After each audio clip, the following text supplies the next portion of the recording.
forgot to put the starting soon thing in. That's the one thing the layer I need to add in. I'll do that next time.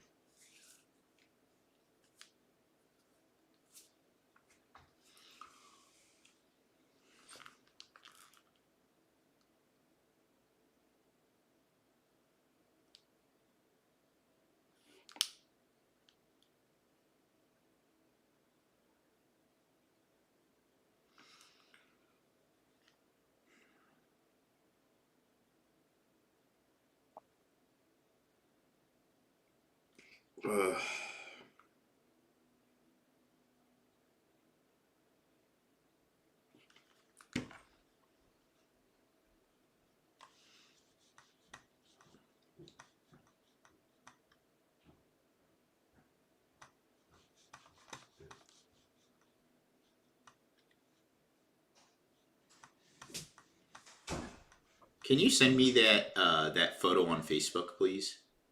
Real quick. Facebook? Yeah, Sure. Just send it to me on Facebook, yeah.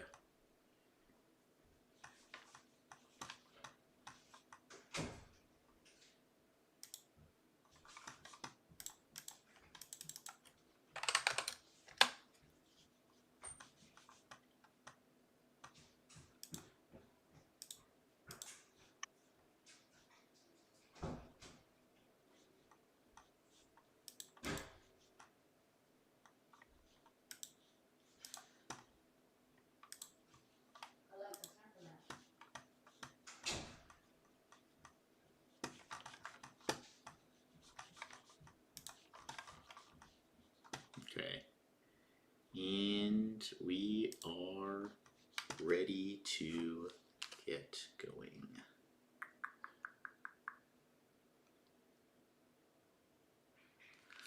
Alright guys, how's it going? Challenger TCG here. Sorry, we had the ghetto ass starting soon. I have the overlay made, the little background, but I just forgot to upload it for the stream, so for that I apologize. We'll have it for next time.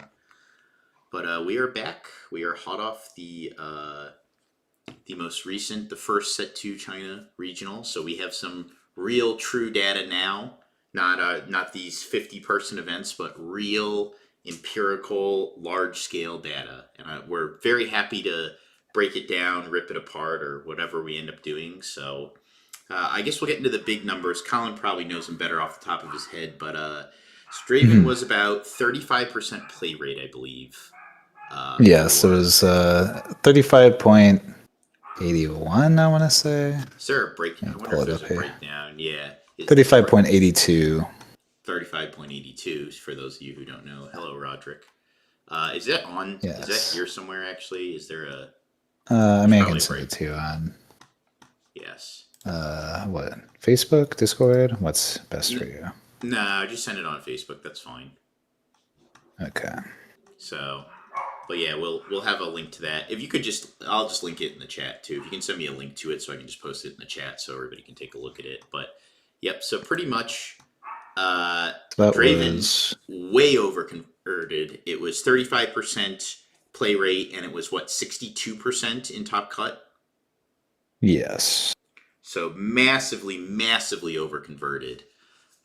Which did not surprise me, honestly.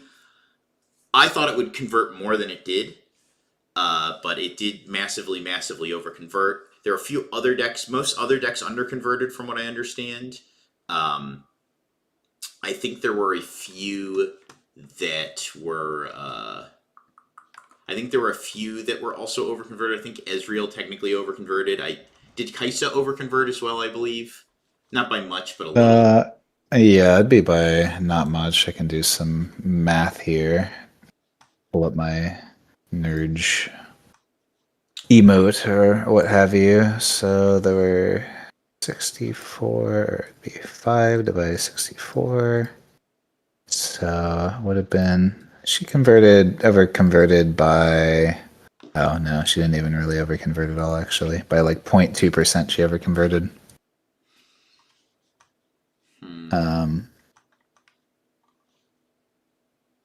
Yeah. Let's see. And Aurelia was 8 of them.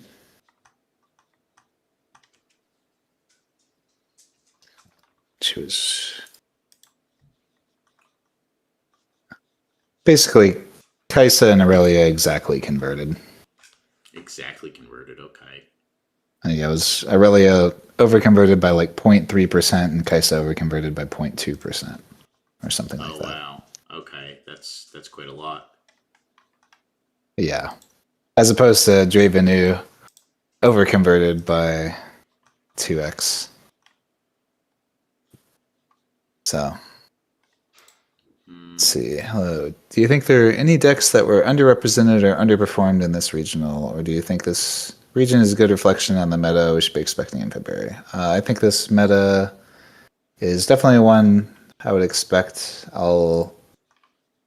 If you're going to either Vegas or Bologna, I would expect Kaisa to have a higher play rate at both of those events right now and was represented in this China event.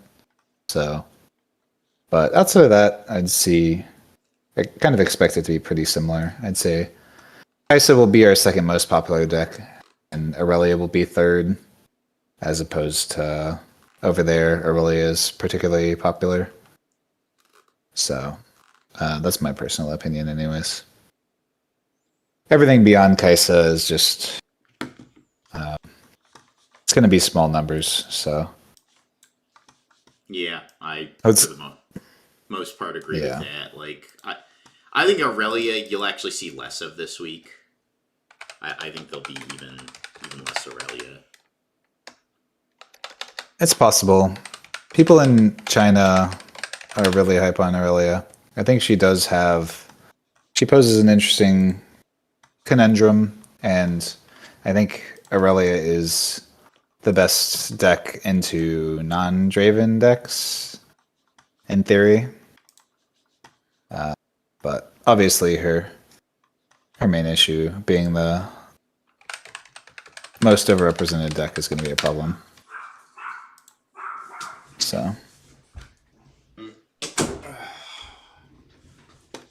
So, anyways, without further ado, let's just get. Let's see. Our cameras are covered up on the stream, Alex. That looks like. Our cameras are covered up on the stream. Why? On my end, it looks fine. Is it still covered up? I'll have to see once the Twitch ads are up. On YouTube, it looks like it's covered up. On YouTube, it's Whoa. That's very weird. Why is this happening? What is happening? Oh, there we go. So It's fixed now. I have to have. Okay, this is very strange. So hold on. Is it covered right now? No. Oh yeah, it is. What the heck? It is not covered on my end, so I'm gonna have to figure out why that may be. Whatever it is that you're tabbing between covers there. I think, but. Okay, this is very odd. I'm not sure why. Okay, well, I guess I understand what I did now. I apologize, Chad. I am new to Twitch and do not understand. Wait, what has happened? I do not understand why this is happening, but okay. I'm gonna just. Yeah. I don't understand why I can't. Sure, whatever. At least our audio is working, even if you don't get to see our beautiful faces as consistently. But okay, there we go. I fixed it now. We're good. We see. Nice. Tech Monkey Alex is on the job. He definitely knows how to fix things, and definitely is not a complete moron. So, hooray for that. Yes. So, let's take a look here. So we'll get right into them then, I guess. Yeah, I should pull them up myself. So I'm looking at the same thing you are. For any of you just going into. For any of you who are kind of curious too about, for any of you who are kind of curious if you missed our summation of the meta, it looks something like this. See, this is the play this tier, and this is the do not play this tier. So if you want to know what the China Regional looks like, that's a quick summation for you. Yeah. Anyways, so let's get right into it. So first up, we've got, oh my god, guess what won? It was Draven. So we'll take a look down at the pictures here, and oh my god. Well, okay, he did have one Mind Splitter. I'll give that to him. 3 Edge of the Night, but outside of that, this is as cookie cutter standard as it comes. We've got the fans, we got the Poros, we got the Tide Turners, we got the Treasure Hunters. This guy had a lot of turn. I guess that's just 8. No, that's just 8. So 8. Yeah, it's just plays. 8. He just chose a very odd combination. Yeah, I'm not really sure what that's about, but okay. Yeah, the one Patty Poro should definitely just be the 3rd Treasure Hunter in my mind, but yeah, I'm not really sure what this was about, but sure. Yeah, the one Mind Splitter is kind of cute. I kind of like the one Mind Splitter. I like the idea that this deck could have a way to like get in their hands. So I kind of am okay with that. That's fine with me. Yeah, it gives you some game into some of your otherwise bad matchups that just have no answer to some of the annoyances out of like Kaiser and the like. When is the Draven guide? I will be posting the Draven guide either later tonight or early tomorrow. So I'm probably going to try and get it up later tonight, and then it is very long because it's covering both variations of Draven. So yeah, I'll get it out tonight, and then there's still a couple of things I need to add into it, namely like the new matchups such as Fiora and such, that I'm sure people will ask about. But even though it did make it to the finals, once we get to it, I would not trust that Fiora list for a very specific reason. Yeah, so the sideboard, another Mind Splitter, a 3rd Ride the Wind, against the odds. Well, for those of you who don't know what this does, give a friendly unit a battlefield +2 this turn for each enemy unit that was there. That's an interesting one. I wonder what he played. I'm pretty sure. So I'm about to say. This guy, I'm almost positive, was a really like high ladder player for Runeterra. Like I recognize this name. I'm almost positive this guy was a guy that was constantly high rank in Runeterra. And when I click on his name, I clicked on it before, but let me see if I can click on it. He has a lot of high finishes. So if you look at him, oh, it didn't let me click on his name. Come on. There's a way to click his name. I just did it. Oh, here we go. So you got first regional, first city challenge, first another best of 1 rune competition, top 256 at nationals. That's nothing. Top 4, but now we've got 2nd at another 510 player, 3rd at a 507, 3rd at a 509. So this guy is like, he's got to be China's best player. This guy is like incredible. Yeah. So this was, yeah, I'm almost positive I recognize this name from Runeterra. If someone else recognizes it, please tell me. But I'm 99% sure this guy was always in the top 10 on ladder. I like almost positive, but it's been so long that I can't remember. Next up, we have Fiora, and I know what you're all thinking. Oh my God, it's not Draven. Well, prepare to be. Do you want to break the news to them, Collin? You want to crush their hopes and dreams? I did want to talk about the Draven list a little bit more, just because it does have like a lot of weird things, like 2 Fighter Flight.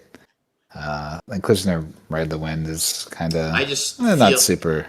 I feel like this common, is just like outside of the Mind Splitter and this against the odds. I feel like this is just cookie cutter with weird numbers. Like the one thing that I did see that I might agree with is Zero Thermo Beam is very interesting to me.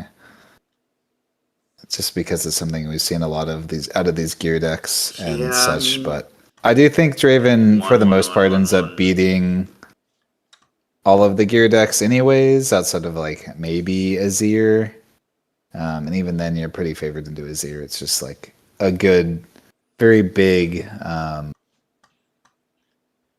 Arise could maybe get you if they build a big enough board. So I think I would want at least 1 Thermo Beam out of the board, and I don't really know what against the odds is for. I guess maybe against the odds we'll cook Azir. But yeah, those are the main things that were very strange to me outside of like the this just looked pretty. The Mind Splitter was cool. The rest of this, I've seen people play Edge. 2 spinning axe. 2 spinning axe is like a lot too. That's Yeah. that's just a troll. I don't even understand the logic behind that, and I'm not going to. Yeah. What's with all these one Ferris, one Mind Splitter, two Spinning Axe, one Cleave, but three Edge of the Night? I don't get this personally. Yeah. Maybe this guy is just like. I guess you draw so the one It's Pouty Poro is crazy. That one I actually don't yeah. understand at all, and I'm not Yeah, I even don't gonna know. pretend to be honest. Yeah. So I think I think the core bones of this deck are pretty good, and definitely some stuff I'll try out. Maybe the Sedge of Night card is crazy. But so crazy that you need three of them is Yeah. that's a lot. Well, what But do we know? Though? yeah, This now guy's we clearly can the goat of China. Like this guy's got a third, a second, and a first at all at regionals. So clearly, this right, guy but knows what's he up. could be just like you, right? And I think that's probably a common thing out of the Chinese players as well, is that he could be a good player and just a bad deck builder. Like that's always a possibility, you know. Maybe So so good he just didn't care when he played. He's just like, yeah, as long as I have like the core yeah, like 25 Draven cards, I'll just throw these random things in and just fuck around. Like yeah. so. He's an Next up, we've LOR got player. Yeah. Fiora, and there's no such thing as a standard Fiora list. Now his list is not like doing anything super crazy. Like it's like I guess standard enough. He did have a salvage main. I like the Warmog's armor Mhm. and the Call to Glory. I think that's a cute little synergy. But like they didn't have anything that was like pit rookie. Okay, so we're playing in the like Call to Glory. We're playing into our. I will say if more decks could run this, the Warmog's armor monastery. I think this is like a crazy. This is like one of the best battlefield like combo combinations. Like I think this is like insane. He did only play one Warmog's armor though, so there's something to be said for that. I think it's a little strange that he only played Yeah. one, but to each their own, I guess. And he opted for the Fiora 4. But Colin, are you Hmm. ready to break their hearts and tell them something they probably didn't know Do about I this have Fiora? to? I mean, Don't worry, guys. The format's savable. Fiora made it to the finals and got swiftly 2-0'd. And she unfortunately would have gotten swiftly 2-0'd much sooner, but this Fiora actually ended up playing a single Draven throughout at least all of top 16. It might have been all of Top Cut, but I know for a fact it wasn't out of top 16. I don't know what this Fiora's top 32 or top 64 opponents were. But apparently they did not play any Fiora or any Dravens in. yeah, Allegedly, they did not play any Dravens in Top Cut. So I don't know about day yes. one. That would be quite. If someone knows how to access the Chinese pairing software. I don't know if that's public or that data is available somewhere, but I would love to see what the pairings are. And this is something I do want to Yes. talk about before we get too much into this deck list is a little bit of kind of like understanding data when you see it at tournaments, because people will often see like, okay, these decks break into Top Cut. They're like, well, it wasn't 80% Draven, so or oh look, the two Ezreals got in, but like there are things people don't consider. One, matchup roulette. There's 9 rounds. You can just scam your way through Swiss. You can just play 7 not Dravens. Do you take your 2 Ls to the Dravens, or you play 7 Hmm. favorable match like not even not Dravens, but just like 7 not Dravens that were also your favorable matchups. There's a lot of things to consider when you look at data like this. So with just one tournament, even with multiple tournaments, people can just get lucky multiple times. So you have to really look at the data and look at the win rates as a whole. You have to be able to go in and see, okay, what did they play against? Who were they play against? When did they play against it? And like kind of analyze this data a little more empirically, I think is the word. I don't know. I'm not good Yeah. with big words. Yeah. Be more data driven than just what it looks Right. like out on paper. Yes, like you need the specifics of the data, you don't need the macro data, you need the micro data. What did they play? When did they play it? Like I don't want to say who did they play because there's no way to know like who's good and who's not. That's typically subjective anyways, but like when they played is a good indicator. Like round 1 you can in theory play anyone. So they played 2 Dravens, but they only played 2 Dravens in the first 2 rounds. Those people have been people of any skill level, whereas when you're 6-0 and you play a Draven, that person's probably pretty good. So this data is all really important when you're looking at and analyzing top cuts, because you see these decks that are like, oh, there's hope. But then you look in and you find out the Fiora in 9 rounds of Swiss and what is it, 6 rounds of Top Cut? 6 rounds of Top Cut. Yeah, 6 rounds of Top Cut, played 2 Draven, and then you're like, okay, is Fiora really? Is it really the best deck, or did and it loses? It lost to Draven both times. Okay, well, it's not actually that. It could be a good deck if Draven didn't exist, but it's not actually a good deck here. So that's something that I wish people would look more into when they look at these data, and rightfully so. There's probably not an easily accessible way, if there's even a way at all, to know this stuff. So people just kind of have to take everything with a grain of salt. I can tell you, though, sample size, 42 Dravens making Top Cut. Is it 42? 42, right? 40. Just a flat 40. Oh, it's only 40. So 40 Dravens making Top Cut is a large enough sample that you can know that 40 Dravens did not make it through this tournament and play any without playing any other of the Dravens, or without playing any other good decks. Like, that sample size is too large for it. Like, maybe it could happen once, but that's another thing you have to consider too, is all of the Dravens can't top because they have to play each other just by a numbers game, right?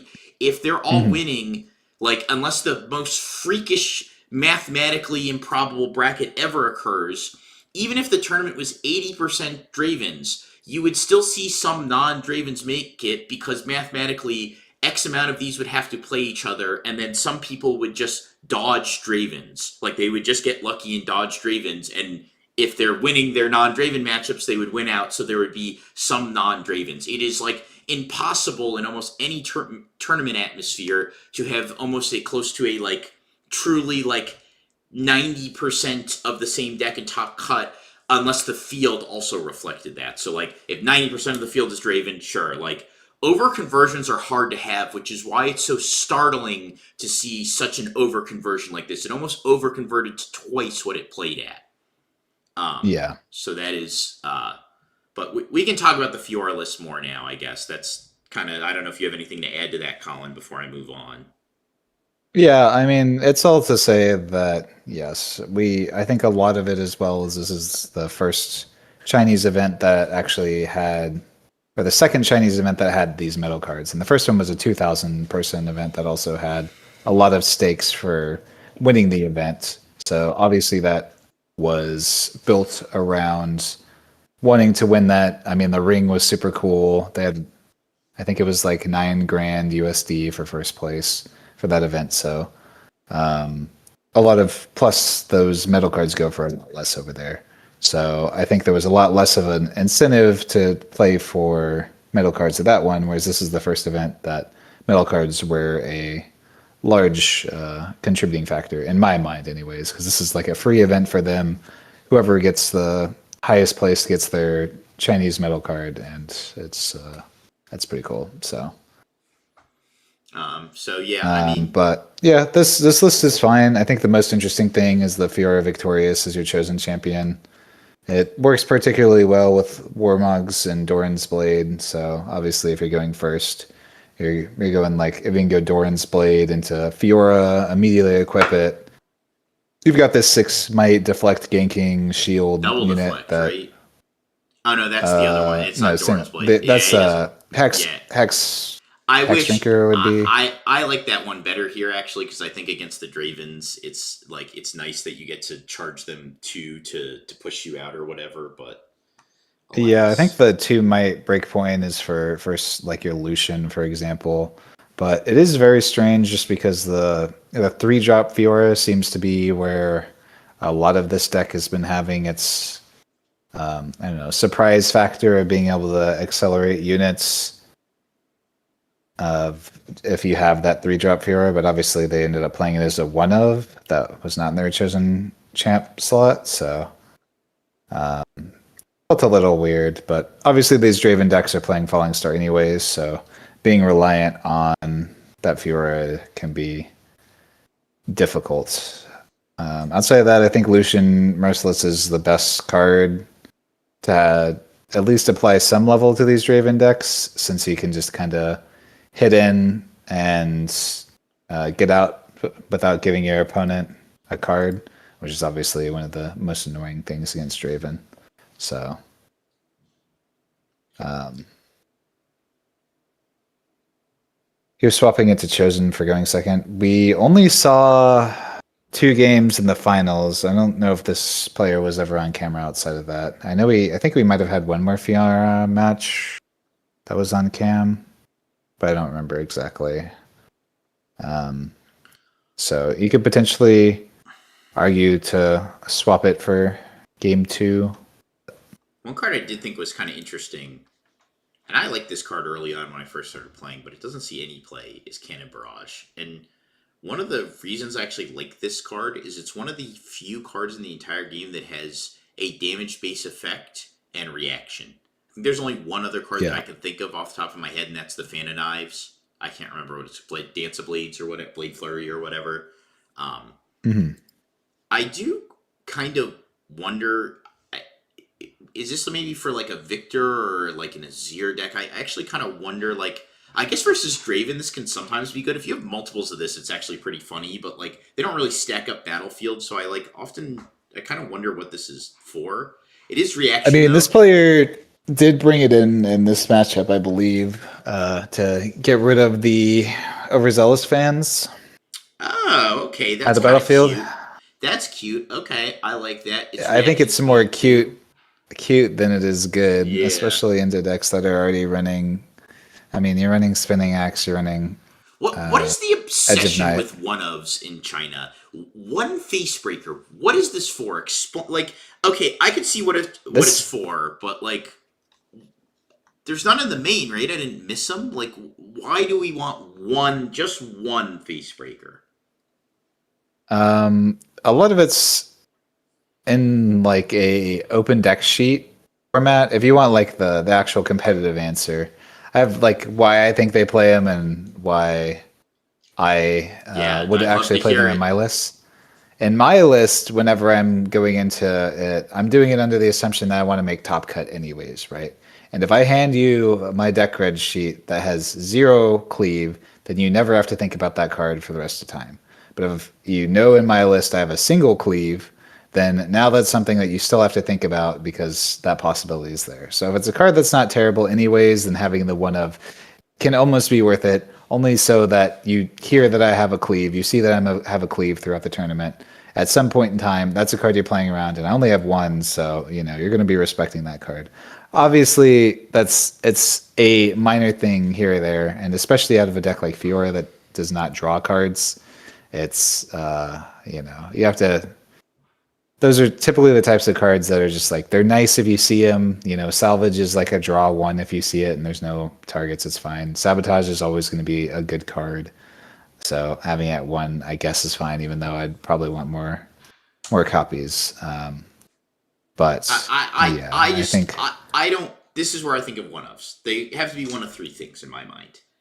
They have to be the Miser's copy, which is just like a 4th copy of a similar effect that you already have 3 of, or like maybe it serves like a slightly different upside, situational upside, but it already exists in your deck. It's some sort of silver bullet that you only need to see once. So Thermo Beam is a great example of like, when I see one Thermo Beam, I don't get upset because I understand that, like, okay, if you're playing this against Azir, you don't have the side space to play it, but if you see it just once, you will win the game more than likely. So you don't really need to see more than 1 copy if it's for a deck that's like not super meta. Now, like, let's say Azir was the best deck in the format, okay, then you'd be like citing like 2 or 3 maybe. But like, it's a niche deck and you only need 1 to win in a deck that draws a lot, okay, 1 Thermo Beam makes sense to me. The third case being that it is tutorable. It is something that you can find or tutor, or you turbo through, or you're like a draw, like, let's say you're like the Miracles deck where like you just draw through your whole deck and it serves a very specific purpose. I don't see that here. In my opinion, if Facebreaker is good, you should want more than 1 of it. Like, yes, my opponent could, like, they look at it and they go, oh, they have to play around it, but like, the really smart players will just go, I'm not going to play around that. Like, if you have it, you got me, bud. And yeah, you will get them some of the times, but a lot of the time I feel like you just have a card in your deck. You've wasted a sideboard slot on a card that you probably won't draw consistently in a deck like this where you don't like... These are all draw battlefields, but this deck doesn't actually draw that much, even with the draw battlefields, which is kind of a problem of this domain combination in general, is that it just... It like that's like one of my biggest issues with the set deck is sometimes it just craps itself and it doesn't draw enough cards like many of the other meta decks to uncrap itself. Sure. Well, I mean, that's all to say that that was one of the opinions as to why I personally would play one ofs. It's not the reason that I believe that they ran one ofs, and that's just because this is a discussion we've had a lot too with early on in the days of Magic and of older games. Whenever card games were first introduced here into the States, if you were to look at somebody's deck list, they just had a million one ofs because that was just what you did back then. Right? Go look at, if you guys have a moment, go look at the 1995 Magic the Gathering World, or 1994-95 Magic the Gathering Worlds. Look at the deck lists. Just go look at that and see how far we've come. Continue though, Collin. Yes. So that's all to say that this has been an internal conversation that we've had a lot of the times whenever we look at these deck lists. And that's not to say that these are bad players, but, you know, competitive card games like Riftbound are very new to China in general. So they don't have the experience of, you know, that we have gotten to where we've realized that it's just best to play for consistency. The skill expressiveness that comes in card games is that you want to make your deck to be as consistent as possible so you can outplay your opponents as often as possible. But when you have random one-ofs that you're relying on drawing, it can sound appealing because you're like, oh, what's really the cost of playing this card as a one-of in my deck? Well, it's pretty low because it's unlikely I draw it. But, you know, the one time where I do get to draw it and my salvage blows up an axe and I win combat because of it is like sick, right? So the idea of these cards can sound appealing on paper. And when you're not super experienced with card games, and it's also to say, no fault to them, we also get to be on the other side where they're getting these cards a month and a half ahead of time. When they get these cards, they don't even get spoiled very far ahead of time going into the first release week, right? It's like they get spoilers maybe the week of release, and then they just have to immediately start building decks with all these cards without any real testing with it. We get to be over here in North America on our high horse testing on TTS for 7 weeks before the set comes out. So of course I knew Draven was tier 0, you idiot. I had 8 weeks to figure that out. 4 500 person plus events of data. Like, of course I knew. Exactly. Yeah. So we get to sound like geniuses as soon as the game comes out. And we already have hyper optimized Draven lists, but this is still very new into their format. They don't test nearly as much as people like us do, or we do in the States. So their lists are just going to look a little bit less optimized, which is why whenever I look at these, I look at the core concept, the core idea behind it. You know, if this Fiora list is 30 of the 40 cards that is going to be the perfectly optimized Fiora list for the metagame, is that going to significantly change your matchup here? There, probably not. A lot of these are built on like a fundamental strategy. The Draven deck is built on a fundamental strategy. So is the fact that that deck had 2 fighter flight in it correct? Again, probably not. But is that going to shift the percentage in such a way that like Draven becomes that much better if there's a 3rd fighter flight in there? Like, probably not. It's little things here or there that don't matter. Is 3 Edge of Night correct in that list? Again, probably not. But the guy liked the card. He liked the way that it played for him. Mathematically, if you're able to break it down into just numbers, you could probably prove that that card's not worth playing 3 of. But again, like this list is probably 5 cards, 10 cards off of a perfectly optimized Draven list. So it's not going to change things over like the actual skill expressiveness of a player. And this is somebody that we know has performed in previous events and has done super well. This is somebody who's played super well in Runeterra when that game was around. So that is going to impact a lot more than having the hyper optimized deck list that's exactly perfect. So Alex, that's my long-winded rant to just say don't trust all of these lists too much, because while they are playing with the cards, they're doing so on a competitive stage and having to test for these events specifically, whereas we get to test in a very much different environment. We get to test much faster. We don't have to do so in person. We have to do it on TTS, which just makes it 10 times faster. So our lists are going to be much, much more optimized than theirs, just in North America in general. And Alex, to answer your question, the 1 armor in main, I actually think that he should have played 2 armor in main. I think this monastery draw engine is incredible. You start with I think you actually start with more of the Warmog's armor, and you can side him down once the monastery's gone. But I think this draw engine is actually one of the best the deck has to offer. Yeah, I mean, the guy was doing enough of set brawler too, and you don't care as much about spending the buffs. I did see somebody ask if this would be better as set, and I'm not really sure. To be honest, I do think Riposte is a very powerful card, and one of the few things that you can do in a Draven. Not having an answer to Rebuke is set's biggest issue right now, where you go all in on a unit, and your plan is to have that unit ride out the rest of the game, have it unkillable, and then they just Rebuke it, and you're like, oh, okay, I guess I lose. So Rebuke is the main problem. Fiora at least has those Ripostes out of set if you're going to play a strategy like this in set, which I do think is potentially viable, because it's probably good into most things that aren't named Draven.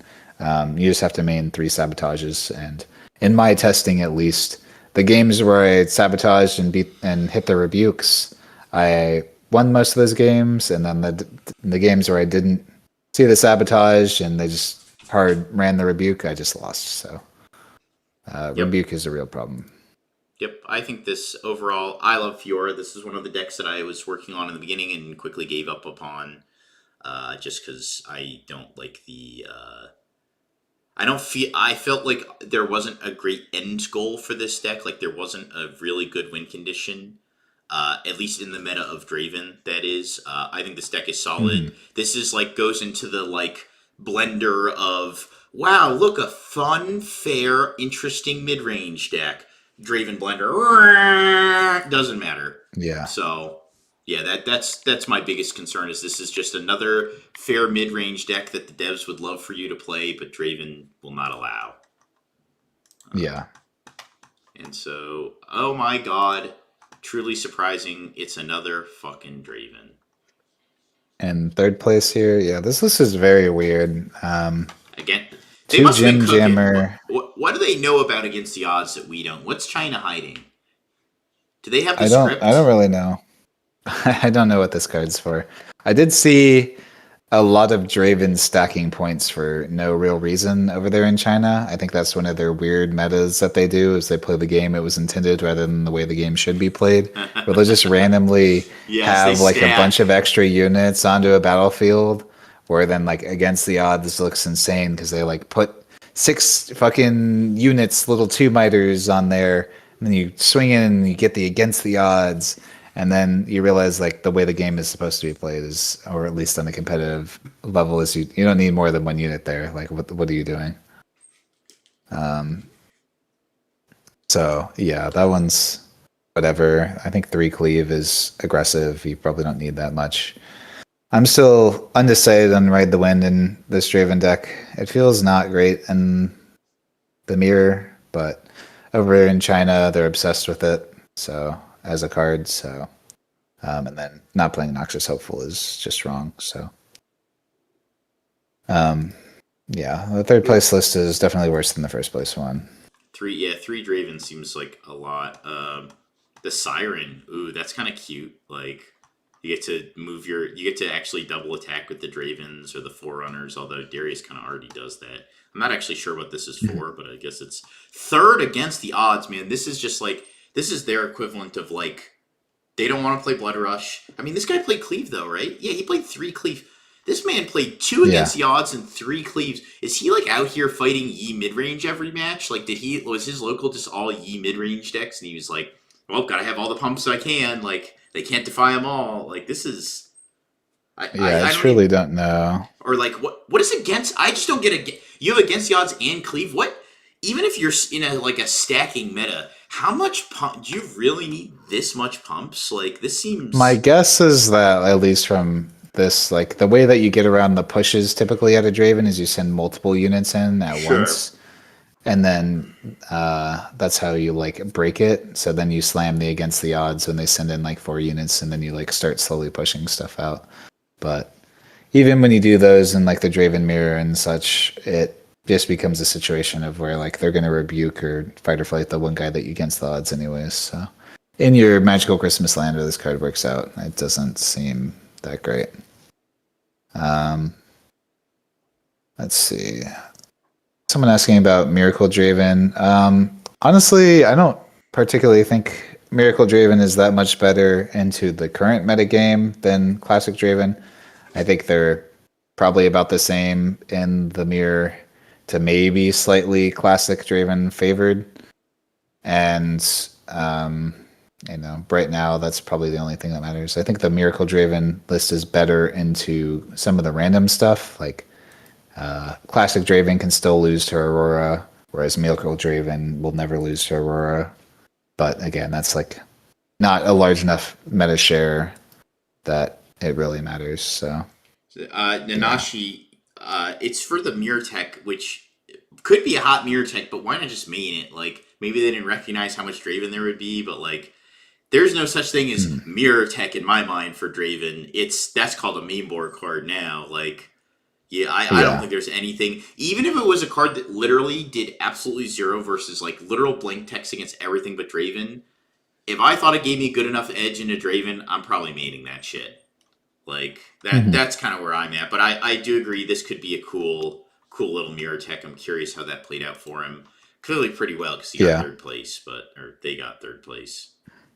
Yeah. But just another Draven list, so we can move on to the Aurelia that was in top 4, I suppose. And so we've gotten Aurelia here, and whoa, this fucking sideboard's crazy, but we'll get into that in a second. The main, it's got some stuff. The main's not too crazy, so we've seen some versions that have opted to play some 2s. The Lonely Poro, Tide Turner, I think I've seen some of too. It's not so common, but like, I don't hate this. I don't love it. I'm just kind of like, eh. Like, I don't really like the Lonely Poro all that much. I kind of like Tide Turner more. At least Tide Turner, like, can just make Aurelia do the dance a bit more. I don't know if that's necessary, but, like, it doubles as a 2, so I kind of like that in that regard. 2 defies, 3 not so, but 3 not so fast. Yeah, like, I mean... Yeah, you need the not so fast for rebukes and such. So, we can talk about the one... Oh, go ahead. You can finish. Yeah, this spell split is like not that bad. I don't hate it. Deck. One. It's the one stack deck is not. I'm not hating on the one stack deck as much. No. I stand by one stack deck is a crazy troll. Like this deck does have issues sometimes where you just like you have so many spells that you need to cast on your opponent's turn that paying the 1 energy can be kind of difficult. So I kind of get it. So this the main thing is the 3 fight or flight, 2 rebuke is kind of a lot out of this deck. The spot removal out of Aurelia as a strategy has just not been necessary for me a lot of the times. Your whole point is to like bust over eventually, and you're always going to be slower typically. But that's the same to say with like these 2 drops as well. I don't think the two cost units are very good out of Aurelia. I don't. Just because they just don't do anything. Like the extra point almost never comes up that you're going to end up scoring out of it, and then you just like give Draven a card off of killing your Tide Turner or your Lonely Poro. Like that just seems not great. I like Tide Turner a little bit more than Lonely Poro just because it does have shenanigans with moving stuff for ganking. You know, you send your herder in, you draw your card, you get to Tide Turner it out to save it and stuff. So that one's got a little bit more merit in my mind.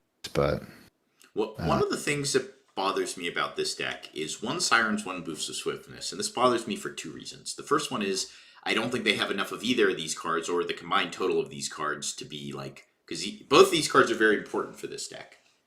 You can have one or the other, or you can have both, but I think you need more than just 2 combined. The second part is I feel like the like niches, like they each serve like a slightly different niche, but I feel like the slightly different niches is not enough to warrant me not either like having 4 total, so 2 and 2 of each, or just figuring out which one's the better one and then like playing one of the Miser's copy, like I talked about, the one of being the 4th copy. Like I think 2 of this is like kind of troll, like 2 combined is trolling. I think this type of effect you need in this deck. Like, you need to see it consistently. Like, both Boots of Swiftness and the Siren are both very good in this deck, and they're required so that you can keep dancing around without having to spend, like, infinite power every turn. And so it's kind of awkward to me to see only one and one of each. Collin, you've played a lot more of this deck, though. What do you think? Yeah, I do think they do slightly different things, more so than they would initially look. It's not just for the ganking. The Siren protects your herder, which is very nice, and the Swiftness just gives you an extra 2 might on your Aurelia, which is also very, very nice. So they do slightly different things. I think the Siren's a little bit better if you had to gun to my head sort of thing, just because of the power costs on the boots can be a lot. But just having an Aurelia with a Boots of Swiftness on it can be very oppressive. So, yeah, you don't want to see multiples as true, but the odds of you seeing 2 copies of them is very, very unlikely. Especially, well, obviously they're only playing the 1 stack deck, so that could be part of it too. But yeah, this deck feels really rough when you're having to gank your Aurelia around constantly from one battlefield to the next, and then you have to like use a discipline in base in order to get your ganking off. Is like it's just tough paying that power every single turn, plus a card, plus the energy. Like it's a lot if you don't have access to basically your gears here, being the GA, the Siren, or the boots. But the GA only works once, so yeah, I don't really support the 2-drops. I don't think they do anything for you. They make your bad matchups worse, and probably your good matchups also worse. Like I just don't know what matchup you really need these 2-cost units in. That would be better than just developing like a Siren or Boots of Swiftness or Guardian Angel or any of these sorts of things, because this deck wins by absolution, right, with the Aurelia. And we rarely have enough energy up in order for us to protect this Poro or Tide Turner from a Draven just running it over. So I think watching the match with this player, like the 2-drops just did never do anything. Even into, I think they ended up playing Fiora, so this was the opposite side of the bracket, which was one of the reasons why Fiora was able to get that far. But the spicy sideboard tech, I think I do remember them boarding in the sneaky deckhands and getting like a couple points early, but it just feels so weird to try and get like these extra couple of points early. You have to fight so hard for it, and it takes away from your main game plan of just like riding an Aurelia Fervent, that it just doesn't really. I just feel like I'd rather have like anything else than all these random units that don't do anything. But that's my personal take on Aurelia. The only units that I personally would play are the Chosen Champion, Stellacorn, and Mind Splitter. Speaking of random units that don't do anything, holy fucking sideboard, Batman! This guy was. Yeah. This gotta be cooking crack. This is the bad crack, by the way. This is that shack in the desert smoking crack all alone by yourself. Like, this is. What the fuck, man? Like, does this guy not know we have a rake now? I think this is crazy over rake. I think maybe because it doesn't cost. Maybe because it doesn't cost power, but like, man, oh man, Falling Star is like I don't even know what deck this comes in against. I guess like Victor, but like even Victor is licking its lips looking at this thing. Like, this is this, I don't know. This seems crazy to me. Like, even Azir, like, this is like they could literally put a 2-might token with any weapon on it, and you can't win the fight anymore. I guess you like just buff it up against any of these things, but even so, like, this is just one premium spot removal away from just. Like, I see it out of like into decks like Ornn and such. Just having a repeatable way to break stuff is probably worth it if that's what you're worried about. I guess I can kind of get behind it. So you're obviously, this is like a niche thing where like your Ornn matchup's really bad, so you're like, okay, I'm gonna have a couple of these on the board. Everybody immediately said, what about Victor? But like Victor, I mean, I guess you can protect this against Victor, but also like I think the Victor matchup is not great with this deck to begin with, and I don't think it has a whole lot to do. Like, yes, the Armory does make it worse, but I don't think the Armories, like, you got a lot of other problems before the Armories. I mean, if the Armory is the only thing that you want to deal with, then yes, the Rake is obviously significantly better. Yeah, but like, you know, the fact that you can immediately haste this Adaptatron thing in, like, I get it. The sneaky deckhands, on the other hand, I do not get. That's crack in the desert. That's the bad crack. Yeah. That one I'm assuming is like maybe they had some Aurora players that were just giving them the business and they just really felt like they needed that turn one play into Aurora to, you know, they're going to like obelisk you, let you go first. Or you have your own obelisk and you just get cooked by it. So you're like, I need to apply pressure to them early. Let's just play a sneaky deckhand and get in there. But like... Yeah, this is... Eli plays for the backstory was... A few weeks ago, we were looking at the Top Gut decks from the Rift Lab challenges, I think it was, and Tog had 3 Burnier Thunder Songs in his deck, and I said, "Ooh, this is good crackhead energy. Like this is like the crackhead who hops like 5 fences to get his daily rock. Like he's productive. The cops can't catch him. Like this is good crack." Then we saw Fiora list, and I was like, this is like doing crack in a shack in the middle of the desert by yourself. Like, this is very, very bad crack.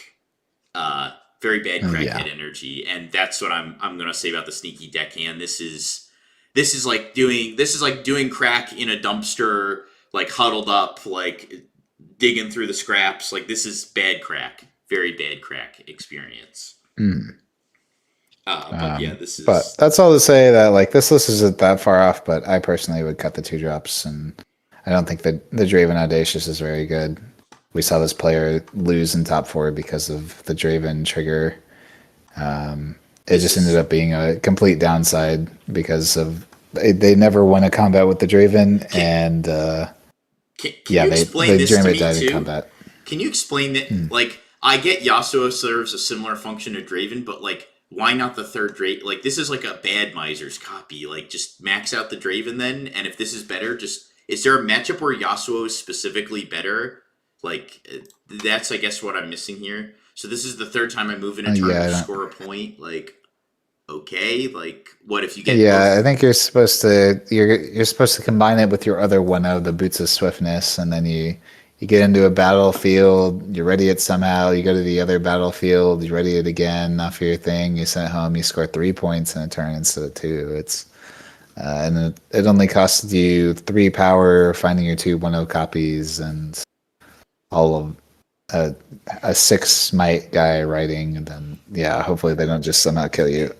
I don't know, man. It's like I said, I think a lot of these players are better players than they are deck builders. That's all I'll say. That's like, this is smoking crack out of a Mountain Dew can. That's what I'm going to say about that Yasuo. That is bad. You're a crackhead who's down real bad. But maybe he saw something we didn't. I don't know. And we move on to the top 8, and we've got an Annie. Oh my god, it's just the same. If it's a fucking Draven deck. Okay, it's not quite a Draven deck, but it's a... Invert Timelines is cute. We talked about that a little bit. Like, Invert Timelines... I mean, the only difference this Annie deck has is that it's playing sneaky deckhands, but it's playing the Draven Vanquishers. Why? It's playing Kaiser Survivors. It has a 1 of Darius, 3 Forerunners. Very strange. I don't... They have, like, something over there that's freaky where they're all on 2 Fight or Flight. I don't get it. That card's insane. Why are we playing 2 of this card? 2 Rebuke, 2 Switcheroo. Well, so like in Annie, I could hear an argument. Like, I would not start, like, the symbol monkey in my brain would not fire up when you started speaking to me about why you only played 2. Whereas in Draven, if you start telling me, no, listen to me, bro. So here's the thing. The symbol monkey's going to fire up and I'm going to completely drown you out.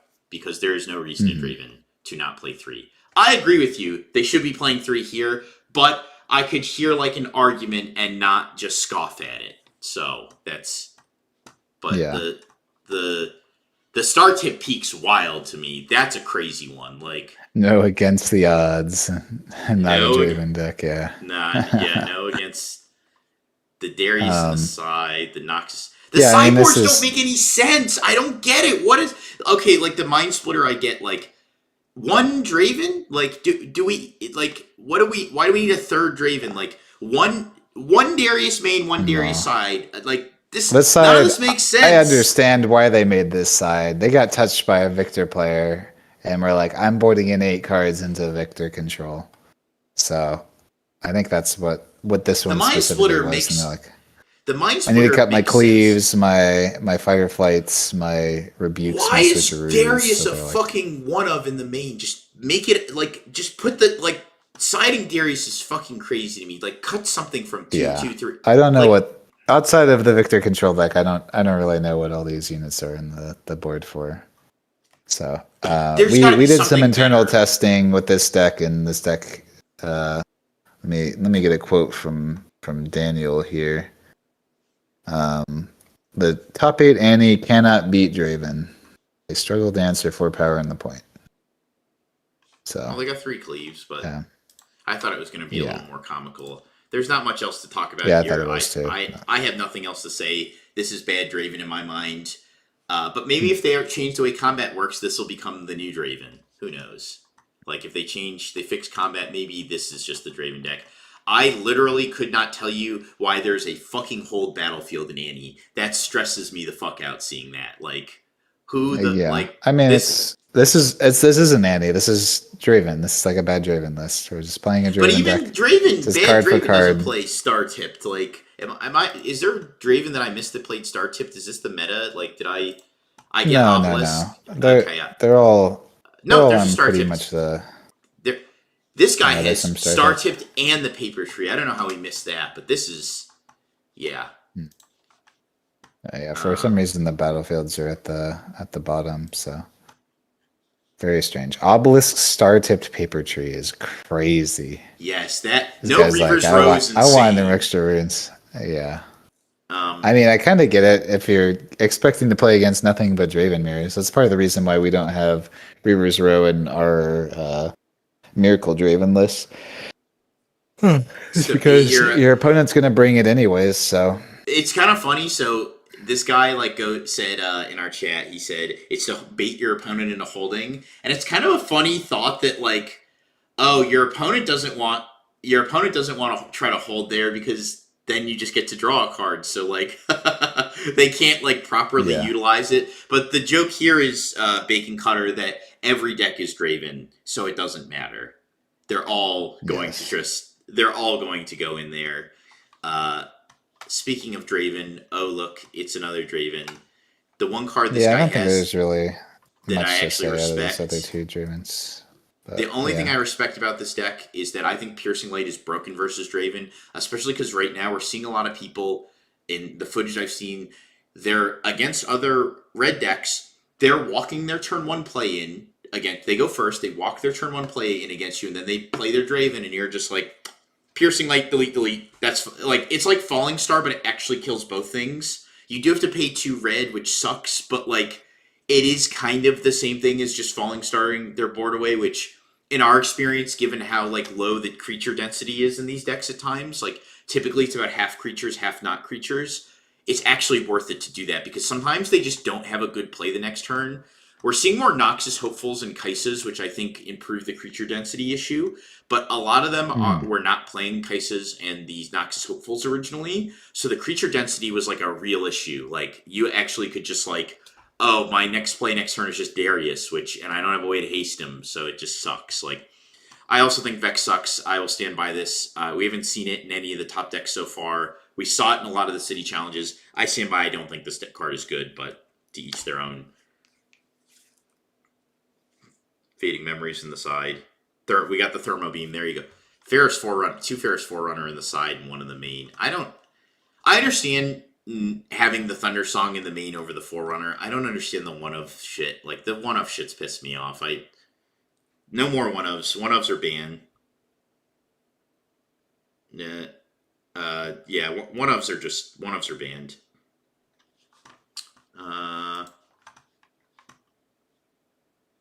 Another Draven deck. Colin left me. So this one's got Zorn. Ooh, we got a Rengar. Okay. Yeah. Okay. Sorry, We got a bud. Rengar. You're on your own. I'm in the void. The dreaming tree is taking me. More of this Okay, fucking here. Vex in the side. I hate this card. Yes, Vex We're is seeing not good, but we've already covered that one. We've gone through our testing and realized how bad that card was. Or yep I guess for Rengar. us on Challenger TCG, we read the card and realized that card wasn't good. So. Rengar is the only like kind of cool thing here. I mean, I don't think this is very good, but it's like just another like it's like a blood rush slash super cleave that costs power. Not a fan. Do not subscribe. Top 8, top 8. Okay, we've got the last top 8 deck. It's another Aurelia. Oh boy. And we can see here a little bit different. We've got triple rebukes in this one. We've still got one fucking stack deck. It's driving me insane. Why is there one stack deck? This guy said, fuck it, I ain't even going to play the Siren. I'm just going to play one Boots of Swiftness and just let my leader do the walking for me. One Defy? What the fuck? Holy shit, one Defy is crazy. Oh, they got one more out of the board, so don't worry about it. Adaptatron, I guess, yeah, I mean, this guy at least recognized that the guy next to him, he saw his boy next to him filling out the deck list with 3 sneaky deck hands, and he's like, no, we're not doing that. Like, you've gone too far. Like, science has gone too far on that one. No dreaming tree out of this Aurelia. One charm. One. What are you doing using with that one charm? What are you like, man, I really could use one gust! One gust! This is a card that only works optimally on like the first turn of the game. And any other time you draw it, it's literal dog piss. But one fucking gust. Thank God. Like, what the fuck are these decks? Like, I gotta start banning Alex from reviewing Chinese deck lists because it's gonna be a lot of this, and I don't know his heart can take it. God, one gust is fucking crazy. Like, I understand, so, like, there's a little synergy with the Defiance dance where you can shrink the guy and then bounce it, but, like, usually you just already won the fight. When you've Defiance danced them down, that guy's he's already at 0, or, like, so low that, like, he doesn't matter. I don't get this. I'm not, nope, my eyes are burning. I'm done looking at this. So, let's make this a little easier here. I'm going to start. We've got 8 more Dravens to review. I'm not going to go through every Draven. I'll click on the ones with the high spiciness meter, but I'm going to start clicking on the decks that are that we haven't seen yet. So our first fucking Kaiser in only top 16. I know hearing these words just a month ago would have been a blessing. Now it feels like a much darker timeline. Like the devil you do know was kind of better than the devil we did not. Yeah. And yet I love the Bella's Breath 1,000-Tailed Watcher, might I add. 3,000-Tailed Watcher, a man of culture, of course. That card's fake.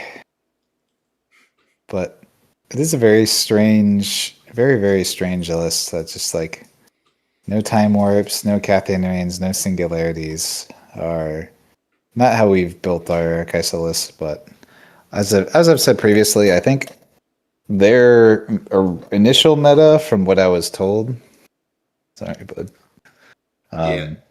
is they were very afraid of Aurelia, and they were all on believing that this Aurelia deck was something.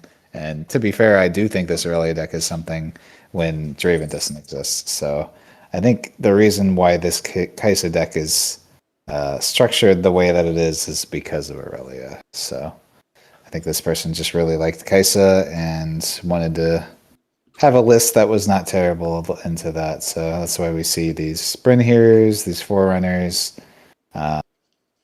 all kind of in the main list, I guess, and Tribal Poro. Someone mentioned they love Pouty Poro. That's crazy. Yeah, some issues I do take with this list, and I love the Bella's Breath Watcher. As you know, I'm a big fan of Watcher, and anybody who doesn't think 3 Watcher is good is stupid and dumb, and you shouldn't listen to them. But I think you can keep tapping out on 8 to get rebuked all you want, man. Have fun with that. No, I'm gonna tap out on 8 and play my Bell's Breath and delete your whole board. That's what I'm gonna do. Well, not this guy because he only plays one, but I actually really fuck with the Bellows Breath Thousand-Tailed Watcher thing right now. I think that's a cute thing.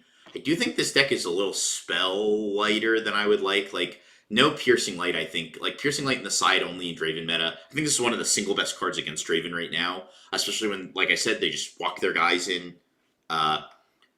Savage, I actually fuck with Premonition. I think Premonition is like, I don't know if I do two. I like it as a one of. Yeah, it's a great one of. It's incredible, incredible one of. Yeah, that's the type of one of that you want, where it's just like when you see it, it can be. The long nice sword also seems but... a little odd to me. I think I still might rather have Blood Rush over this, but maybe it's fine. Maybe it's okay.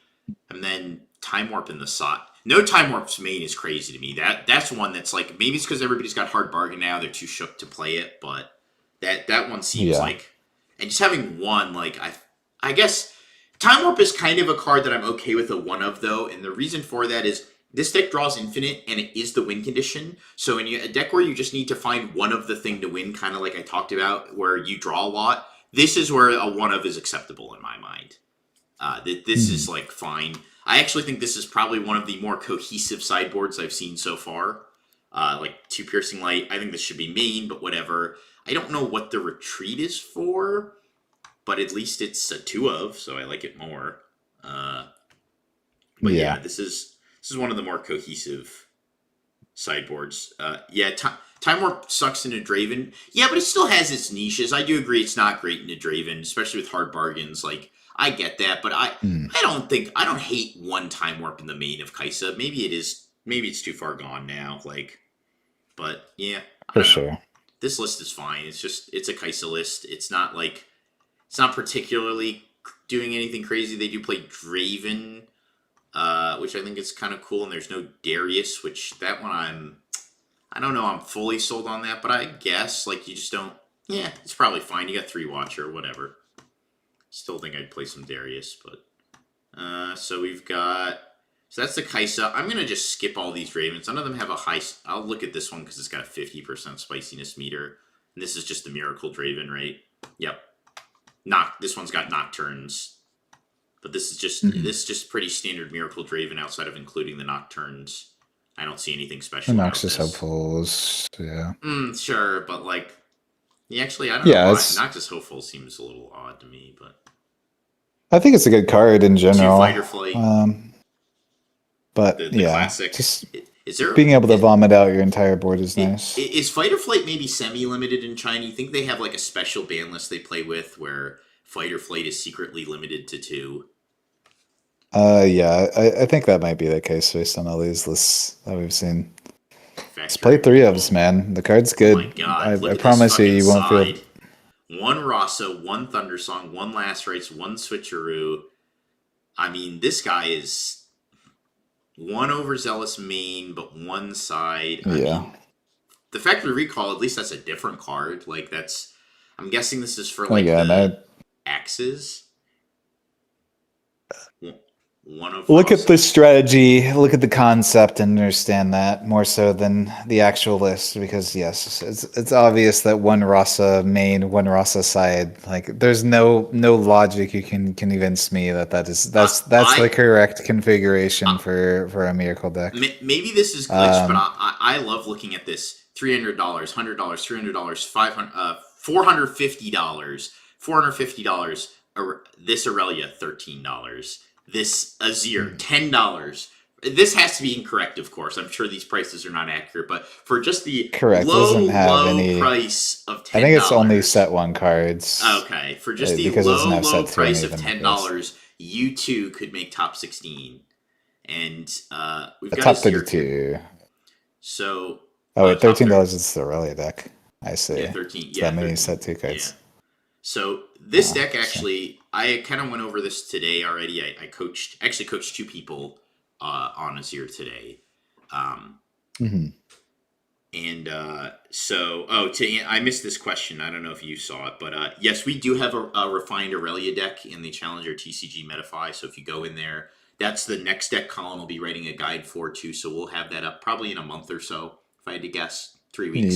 4 weeks. Yeah, we'll make sure to get it out before set 2 probably drops. Below, yeah. But Yeah. Yeah, this Draven guide has taken me a very long time because it covers both variations of Draven, and it's gonna have a bunch of extra stuff in it too. So that's Yeah. the one So that's taken most of my time. I had somebody also ask, why is it called Miracle? That was just it's a similar strategy in Hearthstone was Miracle Rogue, and this deck plays very similarly to that. So that's what people have adapted to calling it. yeah, it's yeah. So we've got Azir here. I actually like this list. I think this list is pretty solid. It's not trying to do anything crazy. It only has one of, which makes me believe this might be the smartest man in all of China. At least the smartest Riftbound player in all of China. And I actually think the one of is like kind of like sort of reasonable. Like I like Thwonk, but it's not like incredible. I Grand Stratagem is actually the card I would have be the one of, because it's just a like win condition that comes up sometimes where if it like pops in your hand, you're just like great. I think two's a little bit overkill, but it's just like a win condition. You draw it, it sits in your hand until you need it. Like the sideboard too. I don't know what this Noxian Drummer's for. I'm not even gonna tell them they're stupid because I just don't understand what it's for. Uh, I I just don't know what there has to be something specific because this is a very odd card to have. So there's something very specific. I'm guessing Maybe it's in mind just for like this. they're going second, and this is the turn one play that they want for some reason. I'm not really sure. Yep, but I think this is fine. I like this list. The only thing I'm not buying is the Lonely Poro. I think I would rather just use my weapons as my turn one play. Also, the guards going second is another turn one play. You don't actually have to like you don't need to give this thing haste. You can just play this on turn two if you really need to. It makes a token. Like it's not ideal, but it's fine. Lonely Poro feels a little I just maybe it's fine, but that's the only card I'm like not bought into. I think there's like the numbers could be fleshed out a little better. I think you should always play 3 Cold a week in this deck. Um, I hate Guardian Angel Mhm. personally in this deck, but you have to play it just because it is a weapon. It's not very good. I like this Chosen Champ. Maybe another Defy. You could have like a third Defy in here, a third Desert's Call. I really like Desert's Call. I think this card's pretty solid. There is a card that's not in here, which is Colin. You know card names better than I do. Emperor's What is? Divide, Thank you. or Yep, what? the card that The pulls everybody Flash? back. Yeah, the Yeah, the Flash. Flash I Emperor's actually Divide. think that card is very good in this deck because it lets you overcommit to battlefields, especially when you're playing Grand Stratagem. So like you can actually scare the shit out of them too, where you're just like, I'll overcommit everything in the battlefield, hold 6 up.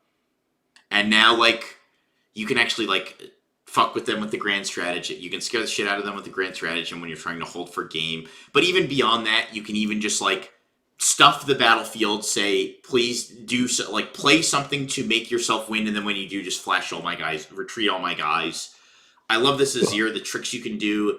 Just playing it today online, it was very cool because there's a lot of times where you're swinging for game and your opponent is holding one battlefield deep and the other one kind of soft. So you just commit everybody to the soft side so that your opponent doesn't even want to try to play a response to defend themselves. Like if they're Draven, you're just like, okay, I'll send 4 tokens over here, and they're like, fuck that, I'm not gonna like I can't like possibly win this fight, so it's not worth committing the resources to doing so. And then you're like, okay, accelerate Azir out, send him to the other side, and pull everybody, the whole squad over with me. So now I'm fighting like an actual battle to win the game. Just this is I like this deck. I think again, this deck just kind of falls in the category of fair mid-range decks, which is clearly not how the devs want us to play Riftbound currently. Yeah, I do think this is one of the best lists that we've seen so far that has like at least in terms of optimization. Like the battlefields, I'm not sure. I agree with. I'd probably play Hall of Legends over Orin's Forge, maybe. But I mean, maybe the cost reduction does come up at some point. But yeah, it's a good list if you're. Ron Paladin, that is where we're kind of going over the best in each legend right now. I'm just skipping by everything we've already seen. So that's more or less what I'm doing right now. I'll probably I'm gonna disappoint you guys if you're Garen fans. I'm probably not going to review the Garen deck. That is, it's just not good. So I'll look at the list. I'll pull it Yeah, up just to humor. But the Lichen deck is interesting, I suppose. Dunebreaker, whoa. He's got the I mean, it's He's got the the combo, so this it's is the like can only be main. so. Yeah, this is like the main Yeah, thing this deck does is it just tries to play this and then it tries to dash around with relentless pursuits and the Lucian chosen champs effect. I mean, it's yeah, not nothing, but this is like pretty. I don't think there's a lot of room for innovation with Lucian. That's not to say I think it's a terrible deck. I just don't know. Like your deck's yeah. I mean, like this version's on 0-2s is like the biggest quote unquote innovation, I guess, is that I think this guy's maybe choosing the go second. I don't even know if it's worth choosing the go second, even though your first play is on turn one with the Lucian, but I still think going first might be better because going first is that broken right now. But I yeah, it's an interesting strategy for sure.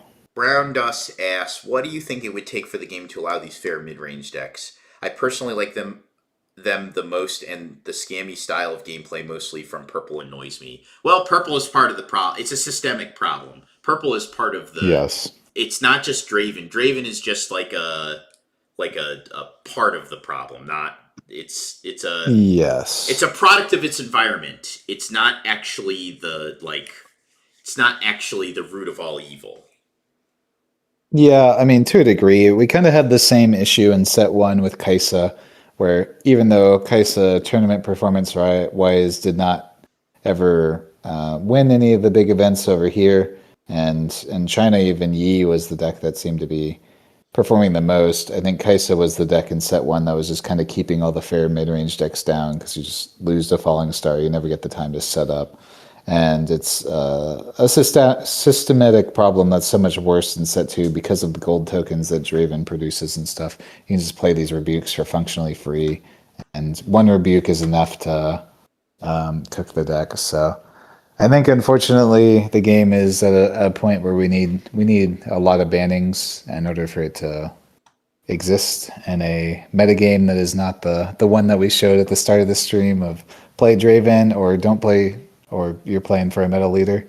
So yeah, there's a One lot that needs to be changed. I don't think the game is unsavable, but yeah, we need some bans. one of's got to be banned in China. This is ridiculous. Like you're playing one Akshan and one Ferris Forerunner, but you side one more of each. This is not a deck that draws enough to even warrant playing like one of's seriously. Like this deck does not draw at all. Like this deck has Mhm. one draw battlefield. It's got Kaisa, I guess the Dunebreaker, but like man, this fake like these fake draw cards are not like real draw. Like this is yeah I'm gonna have to be policing them crazy. Okay, this guy did put Pouty Poro in, so like maybe he probably sides this in when he goes first. And not that I agree with that, but at least that logic connects with me. I'm like, okay, anytime he goes first, he puts 3 Pouty Poro in because he has to. Yeah, Like he probably even if he's opting to go second, maybe his opponent catches on to what's going on, and what happens if he's just like, okay, you go first. Like I still think that's yeah, better I for him. suppose that is it. I I mean, he has still Obelisk. Obelisk I in the board is his going first battlefield, I'm guessing, so he can go first and slam the yeah, Lucian. yeah, go first. And I'm Sure, I guess that. seeing a lot of Obelisk. Yeah, so But I think all these one ofs, like if I was in China, I would be the one of officer, and you show up and your deck has this many one of. There's like a limit on how many one ofs you can have, and if you don't, you're just disqualified. I send you home. Mm. mhm. Okay, Ari, this is the best of Ari. I think we saw it. This was on stream, right? I don't remember, to be honest. Mm. Give it another set. Yeah, so I mean, it's an Ari deck. They've evolved so much. And if you've watched our videos, I did an Ari deck profile. I talked about how I love this domain combination. It's just the chosen champion and this legend are just so weak in my opinion. But I think this domain Mm. combination is incredible. I think it has some of the best cards in the game. And I mean, this deck did make top, technically made the cut. So I like this. I like how much this deck improved. There's a lot of set 2 cards in this. So I do think this deck is cool. I can't even like critique this because I don't know what an RE deck should look like in 2026. I guess this guy's kind of setting the standard. Time warps in the side, not so fast, meditation. Yeah, like I just think this is cool. It's kind of just like it's an RE deck. I don't have much critique to offer quite yet until I actually play with this. I like the Eager Apprentice. I think that's very, very cool with all the like. Yeah, the 3 Desert's Call is weird for me. I don't entirely understand that card, but yeah. But this deck is just so fair. Like everything you're doing in this deck is just fair. Like, and it's a little bit too late to be playing something like this, in my opinion. So yeah, this would pass the 1 of officer check. He's got 1, 2, like at least this is a utility card. This kind of makes sense. And this deck does draw some amount of cards, so it's not unreasonable. The Janna's a little sus, but whatever. Not so fast. That's that's like almost a Miser's copy of the Defy. Like this is Emperor's Divide, sure. Like this is fine. This would pass the 1 of check. So we got a Fiora, and oh my god, it's a deck that's definitely fucking C tier. It's Ezreal. But this guy actually did something cool. This guy's deck was super cool, Colin. I don't know.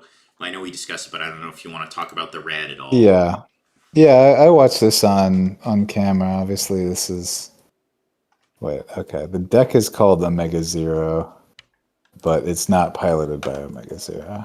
No, it's piloted by... This is this person's first event, so it's not somebody I recognized. But yeah, super cool deck.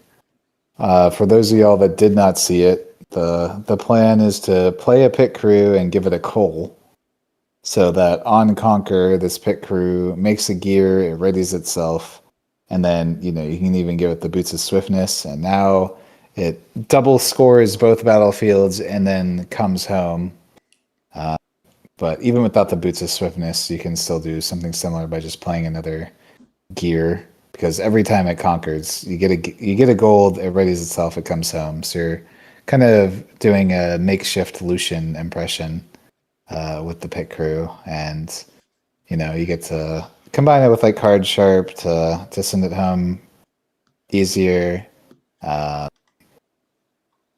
play all the Ezreal removal, I suppose. Even though we're playing a bunch of cards I don't entirely agree with, like Wages of Pain and such. Guess it's just because of Deflect 2, maybe. I guess it can hold weapon. I don't know. I'm a little lost. Yeah, I don't. Yeah, the Vex as well. Very confusing. One Bellows Breath is like this guy just barely passes the 1 of check. Like he's like again utility card. This I don't really get. The Hard Bargain again, another like kind of utility card that makes sense as a 1 of. Like Arcane Shift, I don't really understand.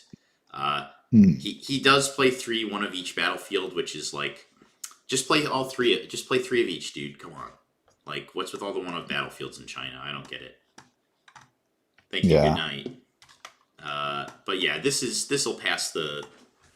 passes the 1 of check. This guy, it seems the further down we get, the less 1 ofs we see. Maybe 1 ofs are the meta, and we're just stupid. Yeah.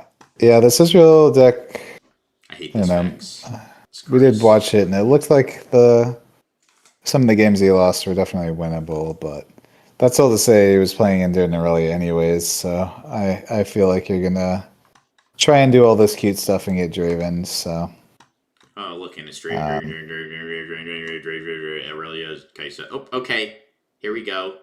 The once feared Master Yi, fallen from grace, to take a measly top 64. Oh boy, what has happened to the once feared legend Master Yi? Yeah, this was actually the top 64 that was on camera, and this was a beating. I mean, look at this deck. What we saw, like the guy, the deck, it was just all in on Camel. He like played like a turn 3 Camel, but he's Yi, so he was playing into a Draven, and his opponent just had like 12 cards in hand, and he had 2 cards in hand, and they were both not so fast while he was trying to ride a camel. And I was just like, yeah, these two people are not playing the same game. Yes, fair It mid-range was deck, not fit. Like my problem with the camel thing is like it actually is pretty good when like so how this Yi deck should be playing is it's supposed to be playing Triforce, and we'll see if he has it in the side. He does not. Your curve is just Guardian Angel, Triforce, Camel, and if you do that on the play, you will probably beat Draven every time. I lost every single time Daniel did that to me on Draven, where he went. Actually, really anything turn 1, Triforce turn... Zonia's or Guardian Angel, either turn 1, Triforce turn 2, Camel. Even on the draw, it was quite the beating. If you do that, you will probably beat them. And if you do literally anything else, you lose. Yes. That is accurate. So, no. Yeah, it's... I mean... and then this deck is going to lose to, like, Aurelia. A lot of these decks that we see as to why they are quite bad is not just the Draven problem. Like, Draven is theoretically beatable out of specific strategies. You know, you can get like a 60-40 matchup out of Kai'Sa if you build your deck specifically for it. And then that Kai'Sa deck is 0% to beat Aurelia, which is still, you know, it was 12% of this meta. So, you know, you can't take a 60-40 into Draven even when it's this represented, because Aurelia is just going to mop you up. The biggest issue is just like there's very little movement. You've got the first mate, so like the camel needs the Triforce to outrace them. Otherwise, they just like score a little faster than you do because you take the first couple turns off to set up, and then like you just die. But the Triforce actually lets you race them without movement. So like, yeah, I mean, yeah, I'm not a believer. Again though, like good good job. This guy only has one of in his main, and he's only got 2 1-ofs in his side. So like. Maybe 1-ofs are the sauce. Maybe the best players are just like, fuck it, I'm so good, I'll just throw random cards in my deck. Like, I mean, yeah.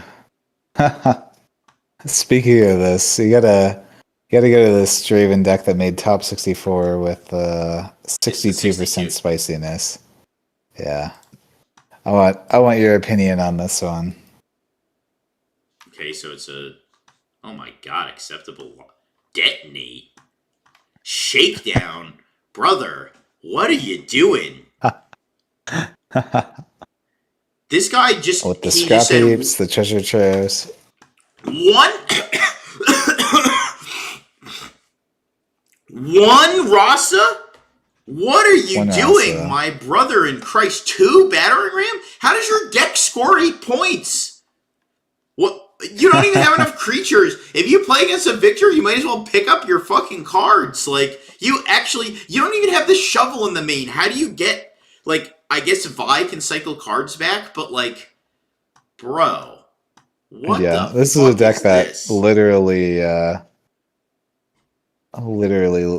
will okay. Draw its entire deck, and We've got a question here, Zedral. Thank you for the donation, my friend. You think card limits or ban are better for games? I'm a strict ban, guys.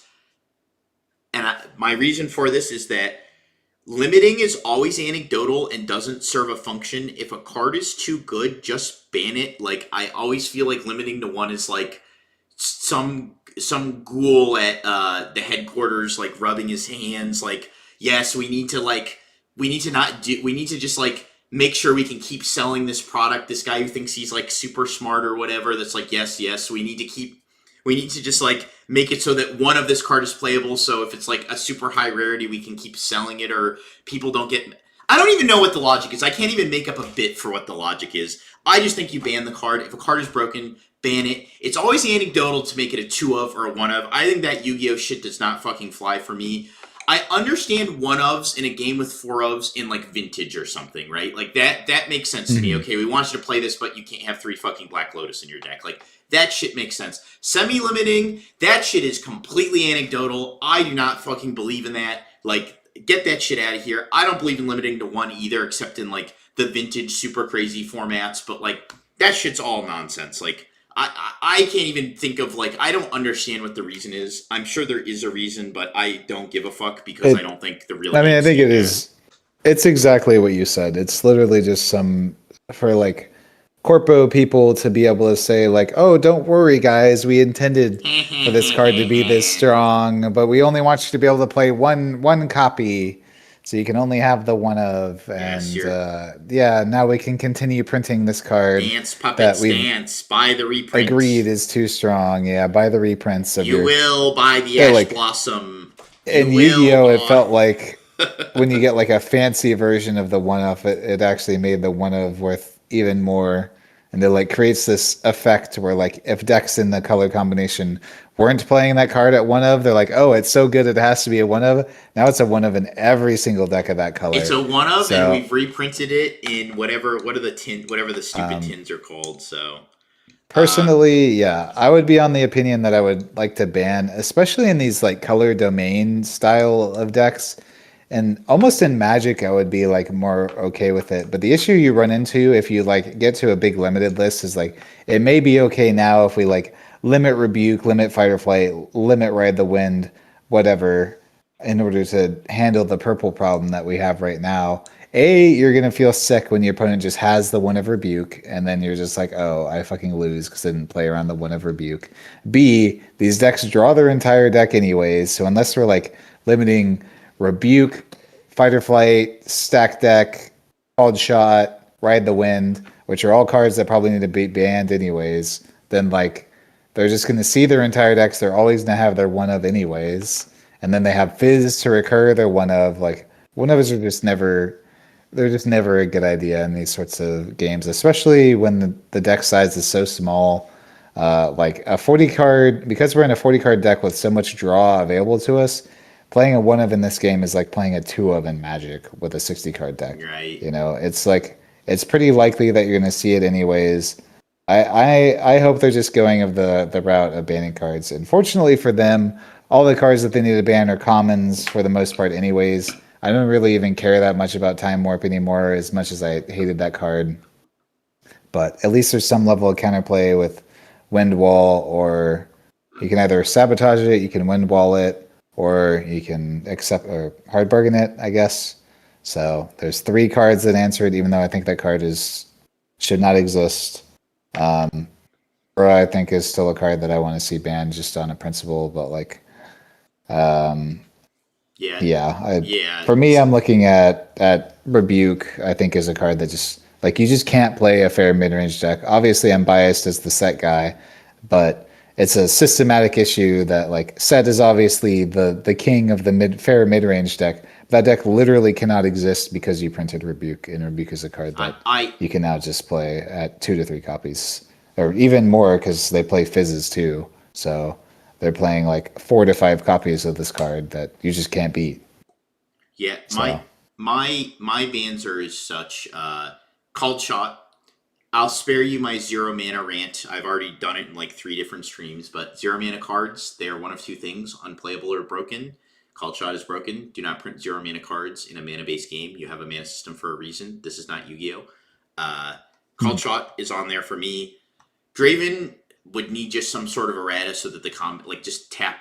I don't believe in errata in cards to nerf them, but changing how combat works would be a fix where they don't have to errata anything. They just change the way the rules work, nothing else. There's a couple. There's like a lot of different cards that I dislike. They nerf Falling Star, so maybe it's not as bad anymore. But I dislike Falling Star. I'm not the biggest fan of Ride the Wind, but I think Ride the Wind's like kind of okay. I don't like Treasure Hunter. I think that card's just like fundamentally can run away with the game. It just allows you to greedy deck build too much. Rebuke is like kind of up there for me. Reaver's Row also has to go. We got to ban Reaver's Row. Yeah, I don't like Reaver. I'm not a big fan of what Reaver's Row does with Draven, but maybe if like Draven gets better, that could be that. Like, there's a lot of things like Time Warp I don't like. Like, it's hard to say because you need to test to see like if you had a good design team, hypothetically speaking. We're speaking hypothetically because these things should not exist if you do have a good design team. Hypothetically, you would test the next thing. So, like, okay, I know Draven has to go. So, there's a thing in card games where ban lists hit.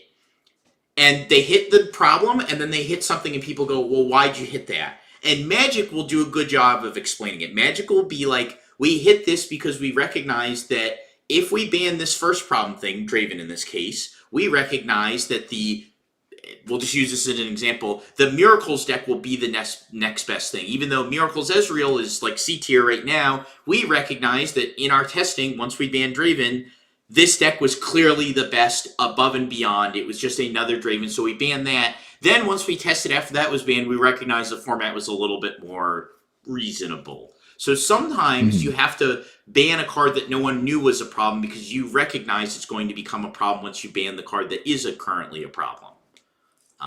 Yeah. So I think for the format's health as a whole, I think the issue is going to be Aurelia.